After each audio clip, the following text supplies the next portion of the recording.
How's it going, everybody? Zuljinra here. Today we are going to be going over the starter build for Barbarians in Season 5, the Leap Quake build.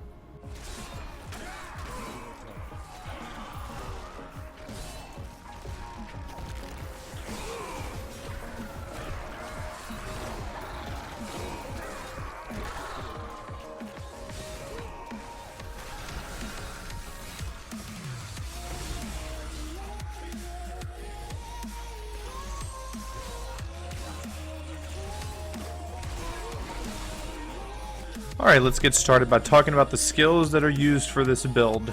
We're going to be using Leap, Death from Above, Ancient Spear, Boulder Toss, Battle Rage, Bloodshed, Warcry, Veteran's Warning, Threatening Shout, Falter, and Earthquake, Cave-In. With the Hellfire Amulet, the 5 passives that we're going to be using are Earthen Might, Nerves of Steel, Ruthless, Animosity, and Rampage. For gear, we're going to be using the Might of the Earth set, which is going to reduce the cooldown of Earthquake, Avalanche, Leap, Ground Stomp by 1 second every 30 Fury you spend.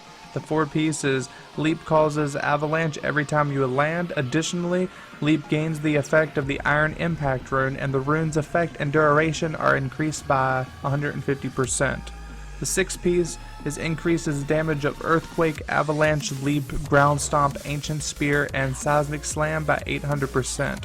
This kind of closes the gap in damage that this build didn't quite once have to compete with the other builds in previous seasons. The weapon that we're going to be using is Blade of the Tribes. This causes Warcry and Threatening Shout to cause an Avalanche and an Earthquake. Additionally, the blade has a roll on it that increases Earthquake's damage by up to 200%.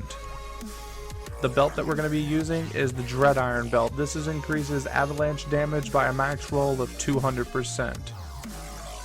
The wrist that we're going to be using is Skular's Salvation. This increases the damage of Ancient Spear Boulder Toss by 100%. And when your boulder hits 5 or fewer enemies, the damage is increased again by up to 150% on max roll.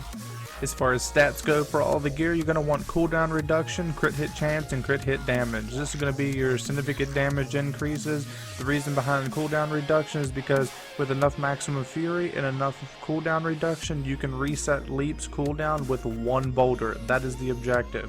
The longer you can stay in the air, the more leaps you can do is going to increase your survivability, it's going to increase your damage, it's going to increase everything around this build. For the cube, you're going to be using the Furnace, which is going to increase your damage by 50% against all elites. For the armor slot, you're going to be using Lut Socks. This is going to allow you to leap 3 times before invoking the cooldown. And for the jewelry slot, you're going to be using Band of Might. This is going to give you a 60% damage reduction every time you use leap for 8 seconds. As far as your paragons go, if you're just starting out, you're going to go straight into movement speed till it's capped and then dump the rest into strength. For offensive, go cooldown reduction first, followed by crit hit chance, crit hit damage, and then dump the rest into attack speed. For defense, go resist all, go armor, go life, and then life regen.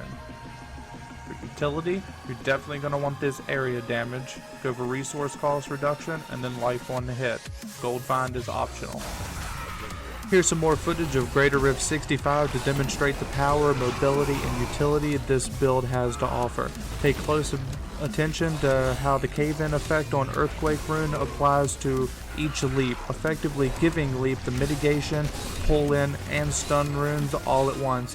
Be sure to reset leap's cooldown with 1 boulder and use Threatening Shout, Warcry, and then Earthquake for optimal damage. Popping Threatening Shout before a boulder toss can provide the extra bulk damage to ensure that the target is taking 25% more damage.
Thank you for watching my guide on the Quake Barbarian. Please give it a thumbs up and be sure to subscribe for more.